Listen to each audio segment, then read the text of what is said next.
Kami dari kelompok 3, saya Hesda Pramalia dan teman saya Gilbert Pardede. Di sini kami ingin mendiskusikan hasil diskusi kami tentang tata letak. Baik, definisi tata letak adalah proses perencanaan dan pengaturan elemen-elemen dalam suatu ruang atau area untuk mencapai tujuan tertentu dengan mempertimbangkan faktor-faktor seperti fungsi, estetika, dan efisiensi. Tata letak dapat diterapkan dalam berbagai konteks seperti desain interior, desain grafis, arsitektur, dan perencanaan kota. Di sini ada tipe-tipe tata letak layout: office layout, retail layout, warehouse layout, vertex position layout, production oriented layout, process oriented layout, word cell layout. Baik, di sini ada elemen-elemen dari layout, yaitu header. Header yakni bagian dari dokumen atau paket data yang membawa metadata atau informasi lain yang diperlukan untuk memproses data utama.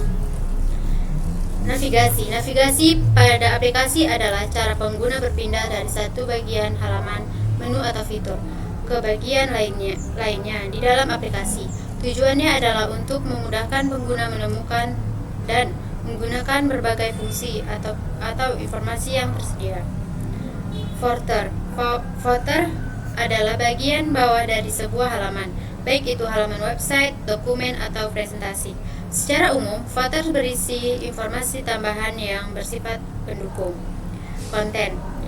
Konten adalah semua isi yang disajikan dalam sebuah media, bisa berupa teks, gambar, video, audio, atau gabungan dari semuanya, tergantung dari medianya.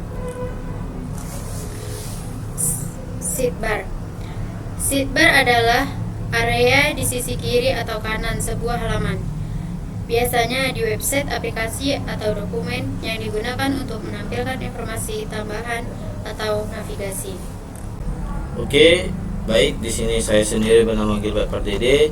Di sini saya akan melanjutkan pembahasan yang dibawakan oleh SD Parmalia. Nah, di sini ada tujuan. Tujuan itu ada 5 macam, yaitu keterbacaan dan kemudahan pemahaman. Menarik perhatian audiens. 3. Menyampaikan pesan dengan jelas. 4. Menciptakan hierarki visual. 5. Membangun identitas merek. Nah, di sini ada Netflix. Netflix itu, tata letak Netflix sering dianggap benar dan tertata karena desain antarmuka dan pengalaman pengguna yang sangat diperhatikan. Desainnya tidak hanya fokus pada estetika, tapi juga pada kemudahan navigasi, aksesibilitas, dan kenyamanan pengguna dalam menggunakan platform tersebut. Nah, di sini ada LK21. Apa itu LK21?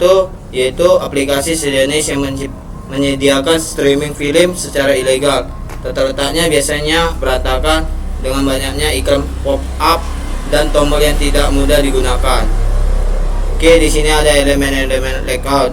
Elemen layout ada juga teks. Teks yaitu merujuk pada pengguna teks atau kata-kata dalam desain antarmuka atau tata letak visual dari sebuah halaman, aplikasi, atau website. Teks ini digunakan untuk menyampaikan informasi, instruksi, atau pesan kepada pengguna. Di sini ada juga line.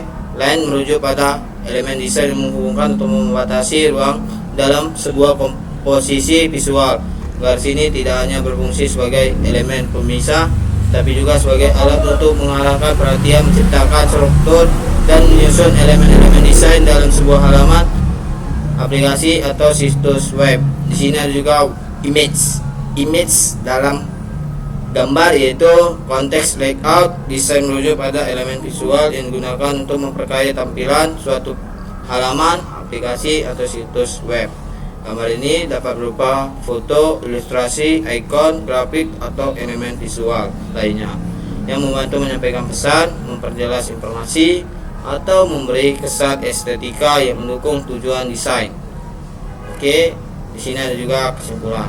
Dalam berbagai bidang, tata letak dapat digunakan untuk menciptakan desain yang fungsional, estetis, dan sesuai dengan kebutuhan. Oleh karena itu, Pemahaman tentang tata letak sangat penting dalam menciptakan lingkungan yang ideal dan efektif. Sekian dan terima kasih.